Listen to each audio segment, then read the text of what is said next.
Howdy, folks. Happy Tuesday. It's not hump day yet. It's not Monday. It's Tuesday. Normally, we don't do shows on Tuesday, but because Monday was a holiday, we're doing a show.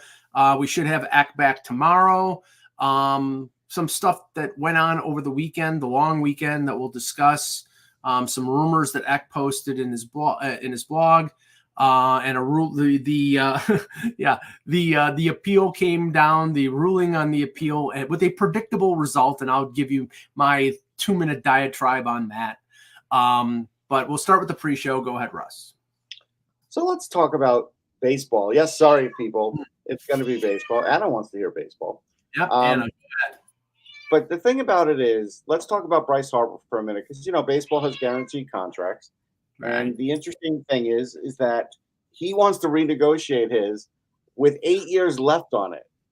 Now, if this is the NFL, you say, okay, well, guys don't get top dollar for the NFL, and I would understand that. I would say, okay, that's fair. But Harper got major money, and as Anthony Mingione pointed out to us, that he's the second or third highest paid first baseman at the moment. Now, maybe when Alonso gets paid, he'll move down that list, another one. But He's still making big money. And guess what? He can't even play the outfield anymore. So, I understand, Bryce. You're a drawing card. You helped other players get there, but you got your money. I don't expect the Phillies to give you an extra dime, and I wouldn't give you an extra dime.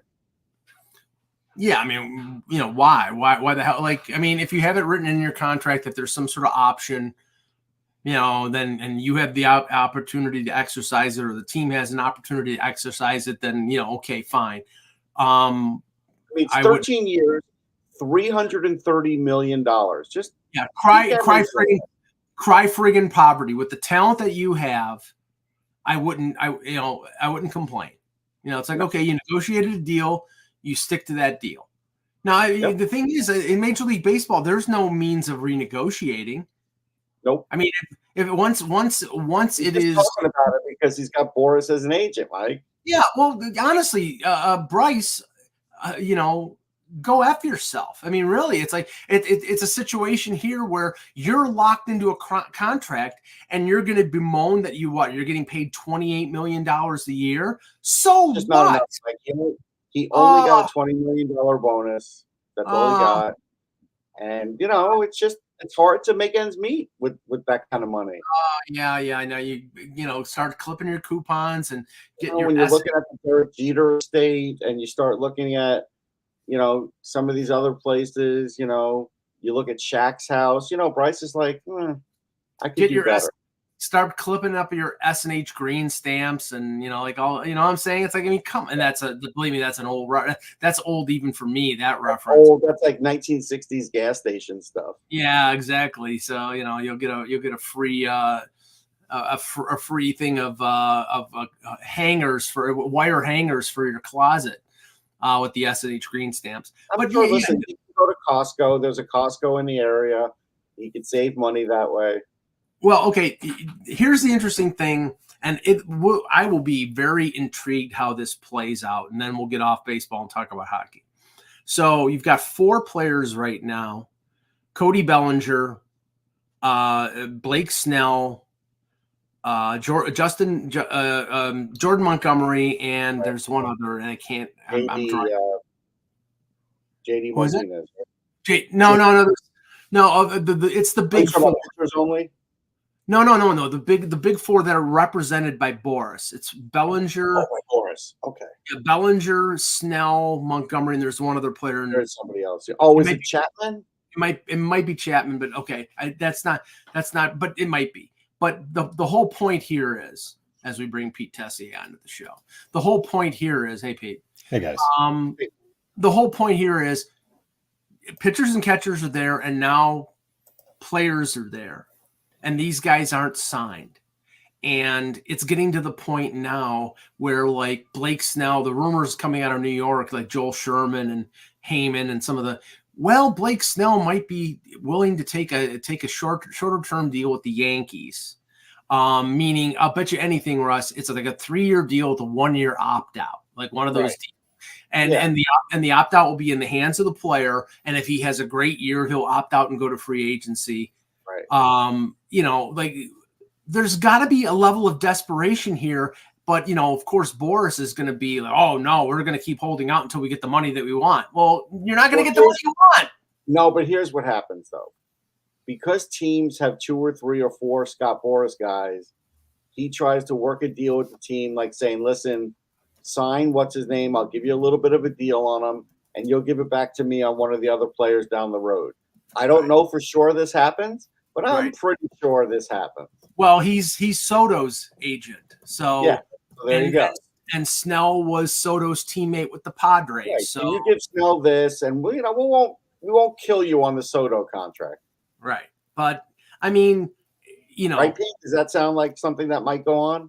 No. Oh yeah, for sure. Because I talk about baseball so much. I don't talk about baseball till August. No, it's business, right? If a guy's got an agent, he's got 2 or 3 players on the same team, and one of them's coming up, and one of them you're trying to get signed. Yeah, if Alan Walsh is negotiating Marc-Andre Fleury's contract, and he's got another client with that team, he basically, you don't think that there's a little, you give me a little more on this guy, I'll give you a little bit of a deal on Marc-Andre. Now, but between us, because we can't let Fleury know that, because we'd be taking money out of his pocket. But that's the way it will. One hand washes the other type of thing. You know what? I really wonder how often that happens, because it's not just a GM and the agent who sees that stuff. There's way more hands in the process. The players. You may figuratively agree to a number or a scale or whatever it is, whatever the juice is, and you can pick any sport, right? Any sport that has agent. I'd be really curious if that happens much, because I think once you do it once and you get successful, you try it again, your chances of keeping that under wraps are very slim. Like, you think about the stuff that comes out, and both of you know the stuff that doesn't get talked about for fear of getting sued. Mm-hmm. The network within these communities is very tight, and everyone knows everything. And I often liken it to a sport I also don't really pay much attention to, which is NASCAR. And they know if anyone's cheating, because they're walking up and down pit row and they're seeing things and they call it out. And I think there's just too many variables in here. Yeah, they go over those cars with a micrometer to find out. And I think there's so many interesting things. And players talk too. They do. And it's like, how did you take that? Well, that's what my agent recommended. But my agent, we have the same agent. He recommended this. Why wouldn't it be the same? You know what I mean? Like, there's so many ways. Yeah, word gets around. And I think when you see someone who's recently fired 2 agents in the last year, is it Tarasenko? Someone who's, I think it's Tarasenko. Yeah, it is. Right? I don't know. And I know in baseball, a couple players like Alonso switched to Boris a year out from free agency because he knew that probably Boris could get him topped. I mean, Boris, who would you compare him to? Pat Brisson in hockey, or to Alan Walsh? I mean, I don't think he's Alan Walsh, because Alan Walsh is too much of a dick. And he likes to fly in the face of the league. He likes to rip on Bettman. He likes to block people on Twitter. I don't know who, So anyway, all right, let's talk hockey. Yeah, me too. Hello, Hockey World. Today is Tuesday, February 20th, 2024. I'm Pete Tessier, coming to you from balmy Winnipeg. Russ Cohen from Sportsology. And I'm Michael Agello, and I'm waiting for Alan Walsh to block me again. And this is the HockeyBuzzcast here on HockeyBuzz.com. All right, we'll start with this just because it came down about an hour ago, and I wanted to spew my bile for 2 more minutes, sure. and then we can move on. So the NHL, Gary Bettman, as we expected, dragged his feet. The appeal process on the Morgan Rielly suspension happened on Friday. He didn't announce it till Tuesday, after Rielly had served 4 of the 5 games. And as expected, because it was put in the lap of Gary Bettman, Gary Bettman would not rule against his Department of Player Safety because they're as pure as the driven snow. And here's the pertinent comment here in the affirmation of the suspension. The cross-check was delivered as retribution for an unnecessary and seldom seen play that Mr. Riley believed may have been intended to embarrass Toronto. Although much of the testimony offered by Messrs. Riley, Treliving, and Shanahan at the hearing concerned whether Mr. Gregg's slap shot was provocative, that discussion is utterly irrelevant. Okay, Gary, if that's utterly irrelevant, then as has been proved over the last 30 plus years, you know and nothing about hockey and about hockey. I think you're taking this the wrong way. It's irrelevant as far as a rule goes. There is no rule for it. There's a rule for Riley hitting the guy with the stick. And right now, let me finish. Well, let me finish. Yeah. Go ahead. All right. He said Mr. Riley's actions were not undertaken in self-defense. They were not accidental. They were not reflexive. They were not simply careless or merely reckless. With plenty of time to think about what he was going to do next, Mr. Riley approached Mr. Gregg from the side and then used his stick. Okay. Right. All he had to do was toss his stick away, get in his face if he was going to fight him, whatever. We wouldn't even be talking about any of this. But there is no rule for what Ridley Gregg did. But Peter, this is the funny thing.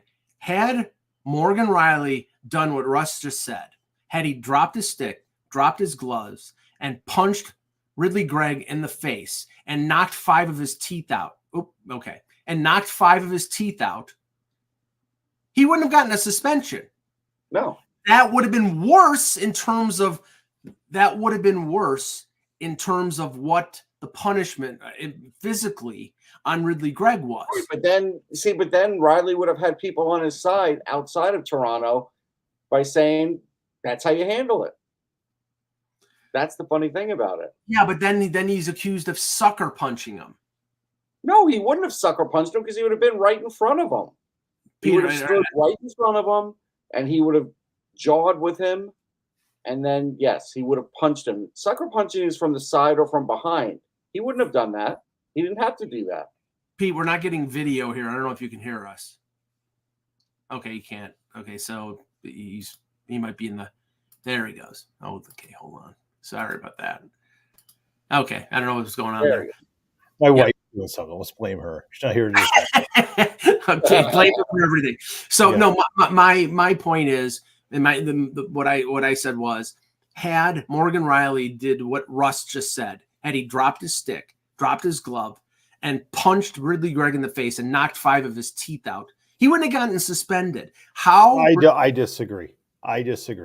But that's what they're saying. He used his stick as a weapon. That's what they're saying. But okay, and he did. But like, here's the point I think we got to get at. If you've got to separate all these different actions, because what you're falling into, Mike, is you're falling into the idea that there's this code that this is accept.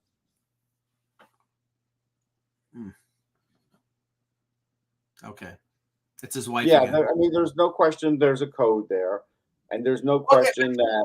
But that's my point here. And when Peter unfreezes here, we'll get what he was saying. But this is my point. It's not utterly irrelevant. It's not. It's in your face. It's showing them up. It's what would you like them to do about it, Mike? I had no problem with what Riley did. He got a 5. He got a 5. No, that's not what I asked you. What do you want the league to do about Ridley Gregg? What he did? Well, okay, what he did was not penalizable, if that's a word. Right. But it is showing up the opposition. It is an up and that deserves a response. Now you could say that Riley went over the top in terms of the response, that again, he hit his shoulder, it went to his jaw. He was not knocked out, he was not concussed, he was back the next game. So it's in almost every ruling the NHL takes into account the end result, and in this one they did not. That's remember what Sean Avery did to Martin Brodeur? and I'm pretty sure he got penalized for that, and it's not a penalty. But he annoyed Brodeur. He frustrated him. So what? It's not a so what. It is a so what. No, it's not, and that's the whole point. Now, and you do it to them when you score the game winner on them one day. That's all. But then you come up with a bigger celebration. Then it's too late. You can't let something like that hang there. That's the whole point. It's disrespect. It was, the reason he did it is because 10,000 Leaf fans bought seats in that crappy arena in Canada, and they didn't like the fact, like all these teams in Canada, they didn't like the fact that Leaf fans buy tickets. We don't know exactly why he did it. He didn't say why. Well, he didn't say why, but that's the reason. We know that's the reason. I mean, it probably has something to do with it, but again. Yeah. And Andrew in the chat is saying the hockey code is so dumb. No, it's not. Now, you may not like it. You may think it's. I don't think it's dumb in the sense that, listen, it's their game. Hockey players get to decide, what's, right or wrong. But it still doesn't mean what Greg did means anything, because it wasn't a suspend. It wasn't suspendable. It wasn't penalizable, like Mike said, even though it's not a word. I'm going with it. And that's it. There's nothing you can do. All you can do is get mad and make a frumpy face and storm off and say, you shouldn't do that. And he was laughing. And like, what are you going to do? What are you exactly going to do? What you're going to do is do it. What you're going to do is do what Riley did. I think it was an I think it was an appropriate response. Now, if he the league's response was appropriate. No. The Riley response was appropriate. Well, I don't think that's true. The league response was over officious. It was ridiculous. I mean, because what the offense that Riley did, I'm sure they showed the video clip of a number of other cross checks that resulted in suspensions of much less than 5 games. And of course, and somebody who follows me on Twitter asked, why the suspension for Spezza got reduced from 6 to 4. And I said, because it was 6, because it would have gone to the independent arbitrator and they would have ruled it less. So instead of having egg on their face, the league decided, okay, he never got suspended before, so we'll lower it to 4 games. So in this instance, because the 5 games, this was the horse crap that Bettman said. Well, we took into account Riley's sterling record as to lower it from 6 games to 5 games. What a load of horse crap. It wasn't because of that. It was because 5 games, it couldn't get reviewed by the arbitrator. And the arbitrator would have lowered it because the call was ridiculous. If 5 games, Bettman is the final arbiter, and he's the one who said, oh, keep it. So, Mike, you sound like Ben Matlock. That's who you sound like. Who? Matlock, Andy Griffith. Come on, watch a show better, a better show like The Equalizer. It was on CBS. I'm sure it was. Matlock was NBC. Oh, was it? Okay. And Andy Griffith was an asshole. So I mean, No, apparently he really was. I mean, like in real life. Are you going to be mad at Barney Fife now too? No, Don Knotts apparently was a nice guy, but the Incredible Mr. Limpet. You're going to be mad at that movie. I didn't say anything but Don Knotts. Fish. He was a mean fish. He deserved to get caught. He was a piranha. There you go. All right. Jeez. All right, let's talk a little bit about the state. Let's talk because by the way, and I'm sure this pisses the NHL off. The Leafs have gone 4-0 during the suspension to Riley. So it's been a rallying cry. And Andrew, I see that. That's cool. You got to hang out with. Okay, I'm glad she may be an awesome person. She sucks as the equalizer. Denzel Washington is great, and Edward Woodward was the best. So too bad. So yeah, I know Russ has got a thing that Denzel keeps making. Russ has got a thing against old English guys that help helpless people. I like old British guys. I like Sean Connery. I like Roger Moore. By the way, I saw a video of Sean Connery apparently for one of his the Bond movie that he did, the Never Say Never Again. he had a young Steven Seagal when he was an instructor. Like he was an instructor, how showing him how to do like karate moves, and while he was doing it, Seagal accidentally broke his wrist. Ooh. And it never healed properly. So it's like, okay. I'll tell you, Never Say Never Again was great because it was a comedy about James Bond, right? About him getting older. It was terrific. I loved it. I went and saw that in the movie theater. What was the interesting thing? Because all they did was it was a remake of either Dr. No or one of the early ones. It was the same plot. Yeah, I think it was Dr. No. I think. Yeah, but the funny thing is that they couldn't contractually say. Yeah, there you go. Finally, Peter. Who knows? Yeah. We'll let you get your word in on. Okay. So to the point about okay, so he used the stick improperly, but here's the issue I want to say. If Riley had come over, turned around, slugged him in the face, and just cold cocked him from behind. Right. After a goal, the play was dead. He's skating up the boards. It's a cheap shot, and he's still going to get the book thrown at him. I don't think. No, you're saying from behind. I'm saying he confronts him face to face. Okay, if he confronts him face to face and jaws with him and gives whatever his name is, I can't remember his name. That's so anonymous. Yeah, correct. A chance to engage in the conversation of that, then it's a different thing. Well, that's what I was talking about. Yeah, that's why. Okay, so that makes sense. If it's a face to face, they comes over and says, "What the heck?" and he shoves him back, and then Riley just boom. Yeah, he might get a game. Greg saw it coming. He saw it coming. He knew Riley was coming over. He didn't realize he was about to get cross-checked in the head. Right. He didn't know that. The point here is, if the belief that the slap shot is so offensive and just downright rude, he hurt feelings, Peter. He hurt feelings.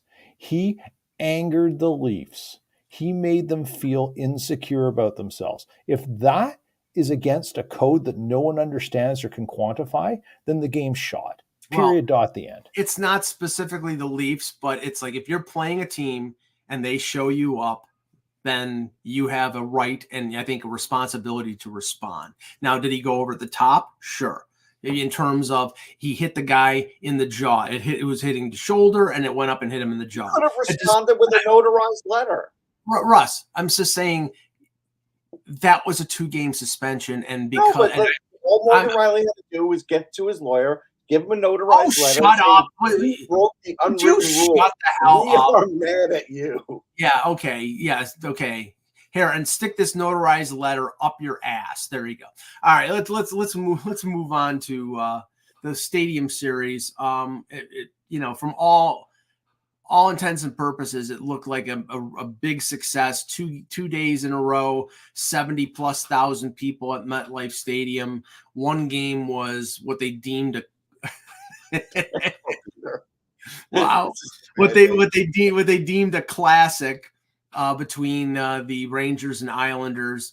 And I saw today Ryan Lindgren was skating at Rangers practice, so the injury that happened during the game was not something. A face shield on them. Yeah, but I again, I look at the Islanders and I look at where they are, and I look at how that team was constructed and the fact that they had to fire their coach and bring in Patrick Waugh, and I believe they're 500 when Patrick Waugh is the coach. So it really hasn't changed much. They're a flawed team. They have a good goaltender. They have a decent defense, and they don't have enough scoring, even though they scored 5 goals against the Rangers. I mean, they got a point, which was more than the Flyers did in that the Flyers were the only team that didn't get a point. And it counts in the standings. So it's not a total loss for Waugh, but I get what you're saying. The interesting thing is the Islanders looked like they were rising to the occasion in that game. And I can't really pinpoint the exact moment where it was sort of slipping away, but when they were coming back, that's when you're hoping like your coach can sort of calm things down. And he hasn't been there long enough to do that, So when things started to snowball, they snowballed the wrong way. Now, you didn't expect it to end in 3 seconds in overtime the way he did off a turnover. Right. Like that's unexpected, and it was a weird goal, but it was a goal. Another one where the moorings, the goal goes off the moorings, but the puck was going to go in anyhow. They made the right call, but still, it's not a total loss for the Islanders. But I get it; their season's slipping away. There's no question about that. Right. And we'll see. I mean, they have to go on a big run. If they don't, it's over. Now, I did hear some talk about, they should do this every year, meaning not just the Stadium Series, because they do it every year, but Islanders, Rangers. Every 2 or 3 years, I think Islander Rangers would be great because, and again, you don't want to tune in, don't tune in, but they would get all the people. Again, they had 79,000 for that game, which was 9,000 more, something like that. The interest is there. Now, again, it was weird that that was the first meeting of them for the whole year, and it was also weird that it was the first time they, had fought since 2022. Right. I mean, all of that was weird, but in the end, it was a big success. Yeah, and now Detroit Columbus, is that the Stadium Series next year? Yeah. Okay. That's Stadium Series. The Winter Classic is Chicago and at Wrigley. Chicago. Who are they playing? Minnesota. I don't remember. Was it Boston, Chicago? Might be, but that's the one at Wrigley because they want Bedard in there. Right. But all right. Well, the stadium. I think Brian Hedger did point out why on Off the Post. You should go listen to it because I see why now they couldn't make it the Winter Classic. They would have made that the Winter Classic because it's going to be 100,000 seats. Yeah, I do think though it's a little BS because I mean the whole reason apparently was because Ohio State might be in a bowl game and they didn't want to distract away from that. It's like, come on, you can't walk and chew gum at the same time. It's like you're telling me that you can't. Yeah, Randy has a good point. They haven't announced the Heritage Classic yet, which is kind of odd. But that's not every year, though, Randy. That's the Heritage Classic is like every other year. So right, didn't they skip it this year? They did. Yeah. So they I mean, they did. I mean, and this is the thing, Pete. It's like the NHL. I mean, they're making money on these things. That's good for the game overall. This weekend was, the weather was good. I mean, I know there was a delay in the Rangers Islanders. It was the sun. Okay. But it pretty much went off without a hitch, except for, some of my problems with, the broadcast, and I won't go into it because I don't want to, slag on members of the. I went on to it. I did it on Locked On Flyers. I did go into it a bit. Yeah. I mean, like not all broadcasts are created equal, and it's a challenge, right? Like, I think these events, the Stadium Series, the Winter Classic, the Heritage Classic, they're important events. They're not important to all fans. Correct. So, but you have to remember, particularly for the arrogant Canadians, that, the whole point of these things is to make a different kind of experience for hockey that people want to relate to.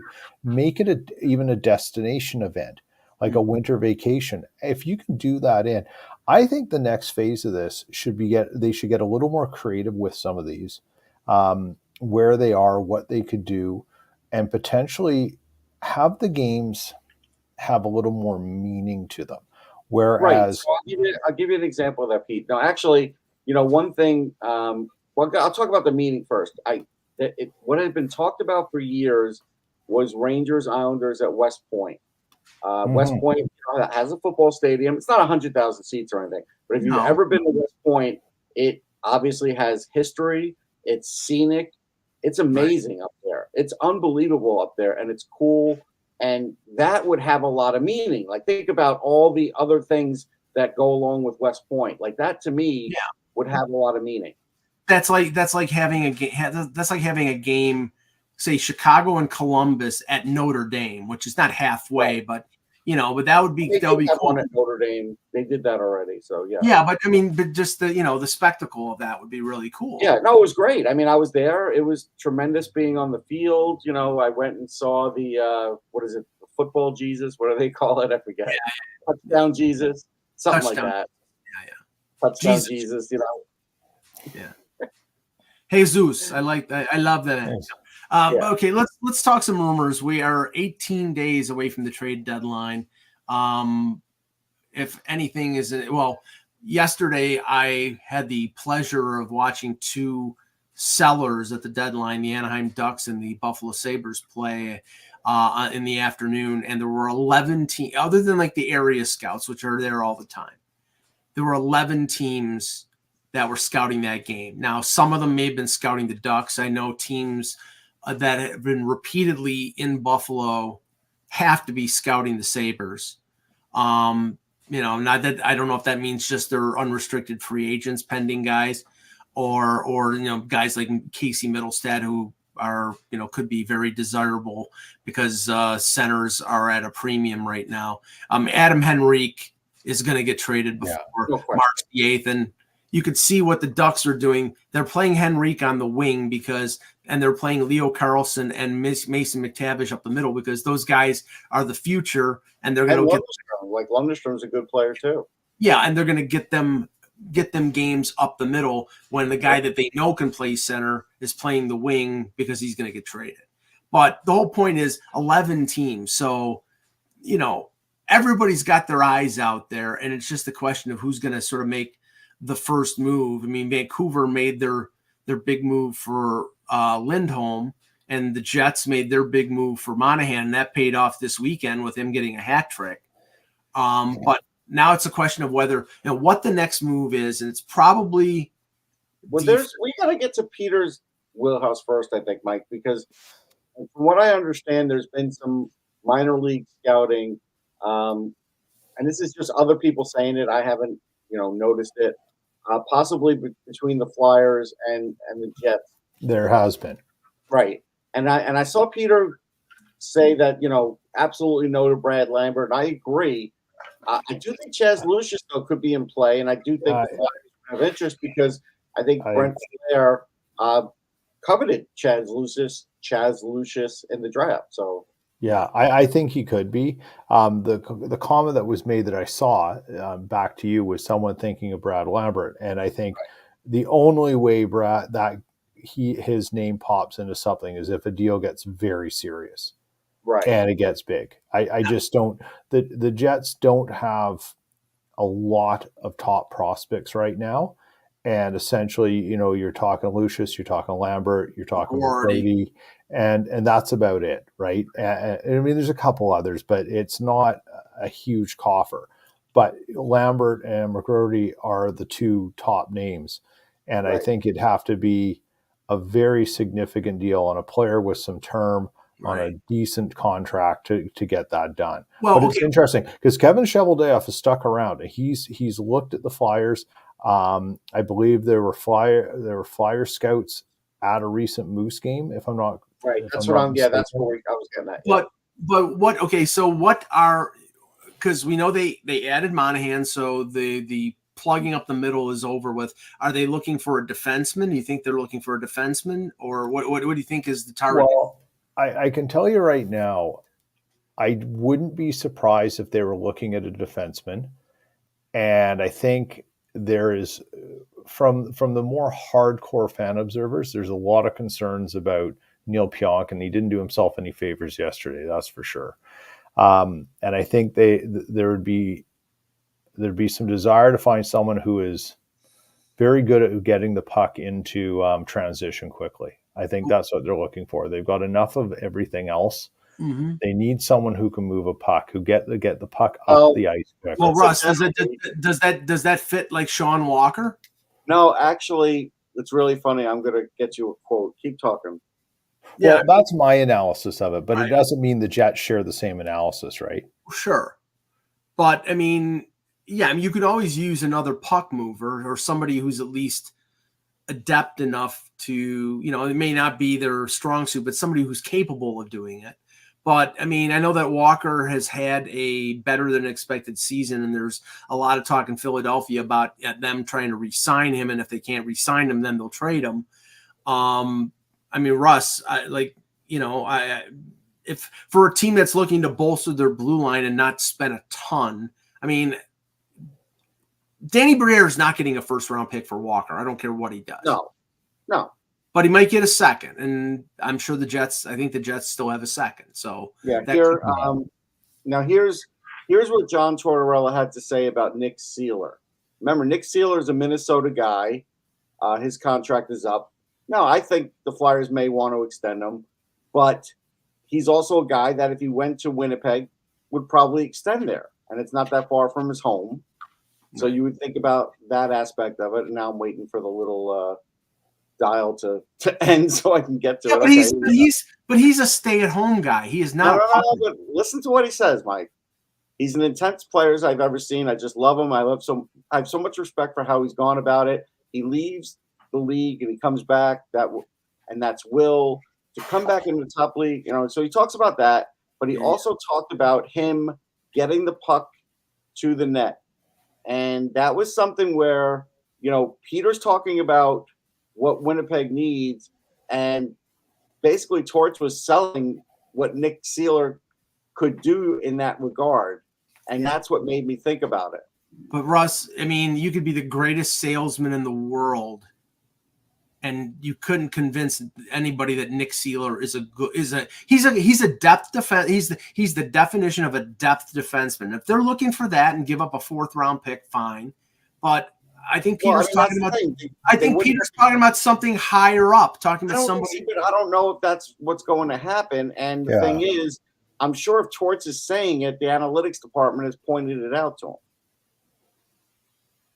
Yeah, I mean, I don't know if Nick Seeler here's the thing. It may not jive with what you're thinking about Walker or what Pete's thinking about a higher end guy, but it still may be the deal in the end, Pete. Yeah. Yeah. I mean, I don't know names. I don't know what. I'm just telling you. Yeah. It'll be interesting. I think as we lurch a little more forward closer to the deadline, it'll be interesting to see who shows up where. That's for Remember, sure. Seeler scored a goal in the outdoor game. He had a very good game. I think Torts was pushing that. And I do think that was probably coming from management too, knowing that the Flyers were in Winnipeg and also that there's a potential deal to be made. You can push all you want. Nick Seeler is not a good defenseman. He's an okay defenseman. He's a 5, 6, or 7. But if based on what Peter was just saying, what they need, that's not Nick Seeler. I mean, I think they're looking for a higher. You asked about getting the puck out of the zone and near the net, and he does that, Mike. But carrying the puck out of the zone, he can't do that. Okay, whatever. I mean, I can't do that. It's not like he's sexy doing it. To me, he does it. Well, to me, that's not a solution. But like Drew said, he's a plus 18, and he's not a point guy. How then is he? Keep him. Then keep him if he's so good. But I'm just saying these are the kinds of deals where if Winnipeg strikes out, and it's only because of what Peter was saying that made me think of it. If Winnipeg strikes out on some of the bigger ones, he could be the deal. And it all depends on what the Flyers are looking for too, right? Mm-hmm. What do they want in return? What is it like? Part of this is are there teams banging down Briere's door for Seeler? No. Who knows, right? But if he's a safe player and he's consistent, that might be what the Jets are. What their data department is saying is that when so and so is on the ice, it's not a safe situation, and you've got to move from that. Right. And this is the way to do it. Like I like right now. I mean, the Jets, they had a good first period yesterday, and then it just the rails came off, and that's going to happen. And the same thing happened with the Canucks. I mean, I wish there were more 17-goal games, but the point here is that right now, the top teams are starting to size each other up, and they're saying, what are we going to need to get through? Because if we're getting exposed by these teams, is it an off night Or is there things that are just consistently happening and it just all happened to show up badly at one time? Well, And I think for the Jets, there is reason to say there's some consistent bad trends that happen, and it's happening with maybe this combination of players. And we need to address this either by getting someone different in because we don't have that option. For the Canucks, it could be the same thing. I mean, yesterday there were people basically saying on Twitter for Chevy to find a way to take Tanev home on the plane with him for the game against Minnesota tonight. Like, that's how desperate it was. And so I don't think Chevy's got two big blockbusters in him in going into the trade deadline this year. mm-hmm. But I do think if Sealer became available and there was talk, I think, Russ, you may have hit on something there. That's a very interesting thought, and that name hadn't come across to me. But like Chevy's known for a value deal that maybe has low downside and potentially high upside, but improbable. Yeah, I mean, if you're looking for a hole plugging 5, 6, or 7, fine. Yeah. I think then Sealer's not, like Russ said, he's not sexy, but he can accomplish the job. If you're talking about what you were talking about in terms of a defenseman who can lug the puck out of the zone, then I think you're talking somebody higher than Sealer, and then you're talking about paying a higher price. That may not happen. That's right. Well, no. I mean, okay, if Sealer is a fallback for you, fine. But I'm just saying, right now, Winnipeg is in a position where, they're in a tough division. Dallas and Colorado are really good. I mean, they may not get out of the first round based on who they play. They got to make the improvements that they can. I'm not saying sell out and trade. Like they're not loaded with prospects. So you're talking about a list of like 4 or 5 guys. And that's why you don't. And that's why you don't trade McGroarty and you don't trade Lambert. They say they're completely off the table, and then you deal with other prospects or draft picks to get the guy that you need. Now, just to I want to ask you about this, and then we'll move on to some of the rumors that Act talked about before we end the show. Minnesota, Winnipeg tonight. A lot of heat in this rivalry after the last game.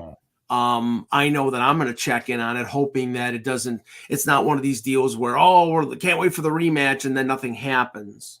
But you wonder if, because both teams played yesterday, like where's their energy level? Are they going to gear up for it? It'll be interesting, but you never know, right?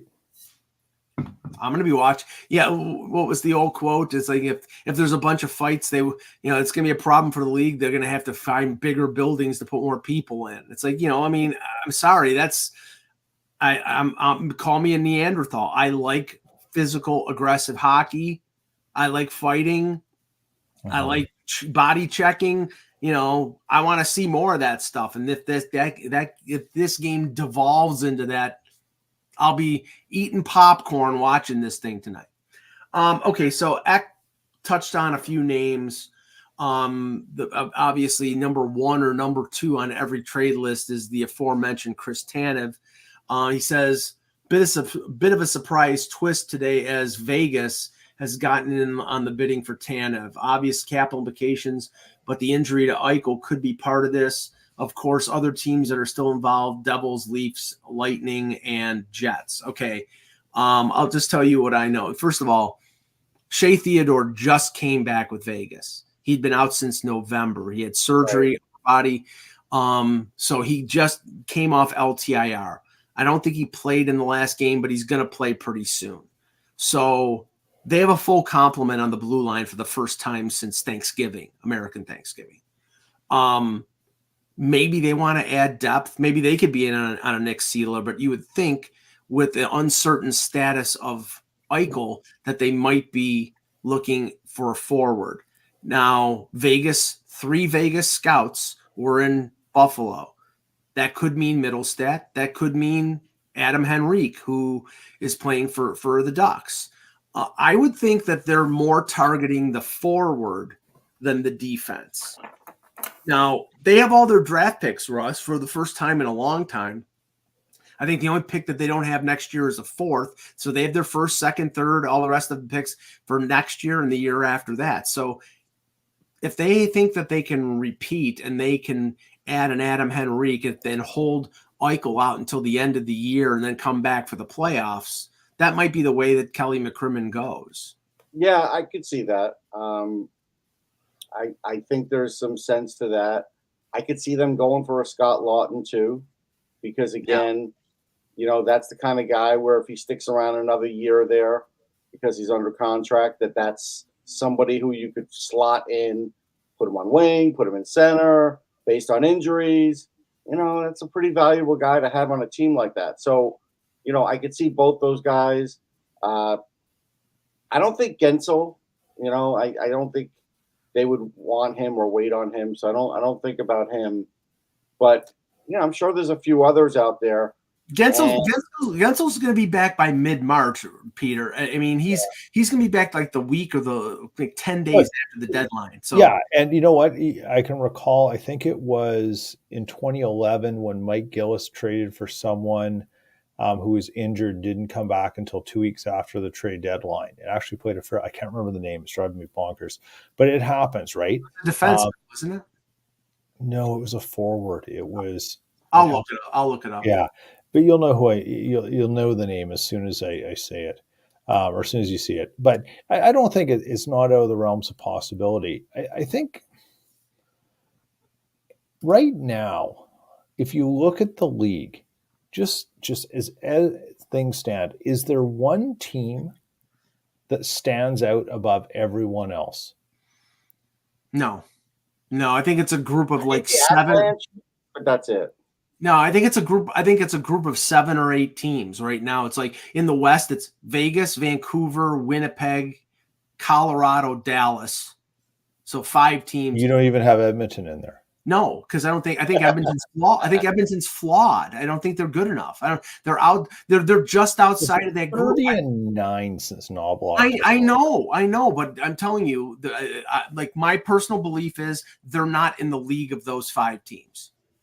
The second most, they've got the second best odds to win the Stanley Cup. I know, and people are high because I'm sorry, their top 3 on defense is. They definitely. I'm with Mike in the sense I don't think they can win the cup. Right. Okay. Nurse Bouchard and Ekholm, and then their 4, 5, 6 are CC, Kulak, and Desharnais. Their defense sucks. It's not good enough. Yeah. So if you're one of these teams, and so say you take your top 5, Vancouver, let's go across the league. Vancouver, New York, Boston, Winnipeg, Dallas, you're in that 6, 7, and Edmonton's just falling out, but they're in that top 10, say, but they're on the bottom end of the top 10. Was it Chris Higgins for Vancouver? It was Higgins. Oh, I remember Higgins. Yeah. Yeah, you remember that? Higgins. Yeah. So what if Boston came into the fray and did something? Does that put them over the top? Does that give them ahead? And we talk so much about Colorado. We talk about Edmonton. We talk about Vancouver. We talk about potentially Dallas. No one's, and we talk about New York because they just lost Blake Wheeler. Right. Excuse me. The East is wide open. It's Boston, Florida, and the Rangers. The Rangers. No, Boston. He's right about Boston. Like if I'm looking anywhere right now, I'm watching Boston and their scouts and where they're showing up very closely because their name has not been mentioned. No, right. And that is the dark horse threat. I think defense and goaltending, they could be they could be very dangerous. But what they need is what's already gone on the market. They needed the center. Monahan is gone. So is what about Enrique? I mean, if they get Henrique, that's very possible. But and Anaheim and Boston have made trades before. They made the Hampus Lindholm deal. But I mean, I think that they have the assets to get it. It might probably be mostly draft picks. Whereas I think we just called up Mason Lowry, and if they had to give him up, even though he's a nice defenseman, they'd probably give him up. I think that's another reason they probably, have been using them to try and maybe showcase him too. I know they have some injuries as well, but look, Dallas is dangerous too. I just think Colorado's hanging in the weeds. I don't want to play Vegas either. I don't. But Yeah. at some point, is the clock going to strike 12 on Adin Hill in the playoffs? It might. Well, I mean, that you see that, and that's the dilemma for Edmonton. If they're locked in third place in the Pacific, they're going to play either Vegas or Vancouver. They probably would rather play Vancouver I would because rather play Vancouver. right, but if they end up playing Vegas, then they could be one round and out. Now, okay, let me just finish the thing here just with Tanev. The Devils, obviously, they have the cap space because of Dougie Hamilton. But, I mean, are the Devils – I mean, I think they're in the race. Obviously, they have 60 points. Philadelphia's got 65. Detroit has 64 for the last wild card. So they're within shouting distance. But I honestly think if they're going for anything, they're going for a goalie and they're not going for a defenseman. Maybe they go for both. Maybe they think that they're close enough that they add two guys that they could make a run to the playoffs. I think they have the talent, they have the depth in the organization. The other teams, the Lightning have the cap space because of Sergachev being out, and I think he's probably out for the year. And the comments of Victor Hedman that he made, I think it was yesterday, basically just ripping his own team because they're playing badly right now. I think it's easier for them to get Savard because he was just there. Right. That's the whole thing with that. But the problem with Savard, Russ, as we know, is he's got another year, and that's. Don't worry about it. You can trade him in the summer, then whatever. Yeah, but I don't think they want that problem. Well, I mean, I think they'll take the problem if, like, Hedman goes, me and Savard, that could really work while we're struggling. I think Tanev would be a great fit with the Jets. I've said this. I've said this about the Leafs. They're the leading candidate to get Tanev in the summer. Why do you trade the assets to get him now? You're not good enough to win the Stanley Cup. Nobody thinks that the Leafs are good. I'm with you on that. But there's one thing you left out from X article that I was messaged on, and I can't run it out and say it's impossible. And that's like Jacob Chikrin to the Flyers. Do I think that's impossible? No. Because Keith Jones would love him. Yeah. And Keith, and would it fit with their rebuild? Not really. But he would be the kind of guy that they're looking for on the blue line. And then they could trade, the other defenseman that we talked about and not really miss him if you have Jacob Chikrin. So do I think there's a chance there? Yeah, I kind of think there's a chance. I don't know how much. I mean, they would have to get up. They would. I mean, Ottawa would probably be in that deal. Morgan Frost might be in that deal. I mean, Ottawa looks like they want to make hockey deals. They don't want to make deals for future. So Morgan Frost can play like he played for him. But I think the Flyers are weakening themselves in an already weak area if they trade Morgan Frost. Well, then they would keep Lawton, right? So Lawton would become a center. Yeah, but Lawton is not a playmaker and not an offensive driver like Frost is. I'm just saying. I'm just giving you possibilities.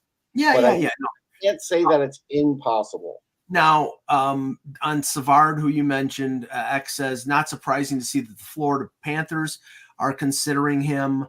Veteran defenseman, has won a Stanley Cup, right shot. We know, but honestly, Florida was in Buffalo last week, Peter, and the last thing that they think that they need is another defenseman. Their defense is, Forsling, Ekblad, Montour, Oliver Ekman-Larsson, Kulikov. I mean, Ekman-Larsson's on their bottom pairing, and Nico Mikkola. Their defense is pretty damn good. I don't think that they're going to spend assets to get David Savard. I think they need another forward, like maybe a Duclair, more than they need another defenseman. Yeah, I think what we saw last year with Florida is once Tkachuk went down, right, there was just nothing there to drive offense. So I wouldn't be surprised if, would they take a run at Tarasenko? They might. Yeah. The only problem with Florida is I don't think they have a lot of cap space. So they're going to have to trade off. And like Savard, Montreal is over on the cap right now. So they would have to trade players just to kind of balance it. And I think the same thing would happen for anybody for Florida, right? I don't think they have a load of cap space at all. I don't think Everyone's. I mean, no one really has cap space right now. Right.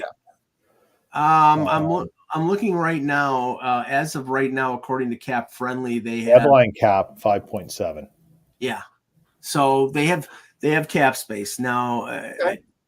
So they could take Savard whole and right, yeah, or awesome. Right, or if they go Tarasenko's ridiculous contract. Well, I mean, if they retain half of it, it's 2.5. Mm-hmm. That's not bad for a guy who can score. I mean, would they? Well, he scored for the Rangers, Russ. I don't know why you hated him so much. I don't hate him. He was underwhelming, Mike. Go look at his numbers. I know those numbers are good for the Leafs. They weren't good for the Rangers. Jesus. The other one is Markstrom that Eck mentioned. He says there's a lot of smoke, and we've heard over the last week the talk about the Devils and Markstrom. I'm a little skeptical on it. I mean, I do think that the Devils need a goaltender. And Markstrom has sort of bounced back from a year or so of being a little shaky, so it might be a good bet for the Devils. It's just a question of what the Flames can get back for him. I mean, Russ, if they're not getting like a Holtz, or they're not getting like one of their better prospects, no, they bet Holtz. The feeling is it's Holtz because they're not using him correctly. He's been playing on the fourth line. You know what I was told, and I've checked with a few different people, is they're still talking. And it's not like it's every day, but they're trying to really maneuver this deal. Like, you retain this player has to come, this player has to go. It's a lot about economics that way. And so, it becomes like an NBA deal. And that's why it may never happen. Yeah, I mean, right now, Peter, Calgary has got a situation where they have the two-time AHL goalie of the year in Dustin Wolf, who they clearly believe is part of their future. He's not waiver exempt after this season, so they're going to keep him. And it's a question of whether you trade Vladar, who I think has a year left at $2 million, or Markstrom, who's got, I think, 2 more years or 3 more years at over $6 million. Obviously, the return on a Markstrom, because he's a higher level goaltender, is going to be better, but a team might be leery of trading for a guy who's got that much term left and that much salary. New Jersey could accommodate. Like Calgary, if they're going to trade Markstrom, they're going to have to eat some term, like eat some salary. He's 34, and he turns. Where's his birthday? I can look it up. Hold on. Usually I thought it said there. Anyways, he's 34 now.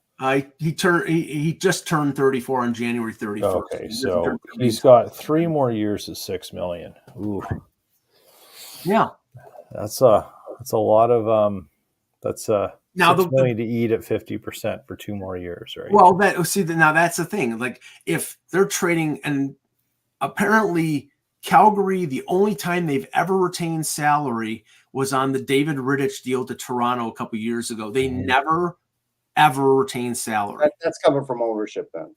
Right. So if say that that's the edict now with the Flames, that I don't want to retain salary, then you're not getting you're not getting anything. Right. You're dumping them for a third round pick.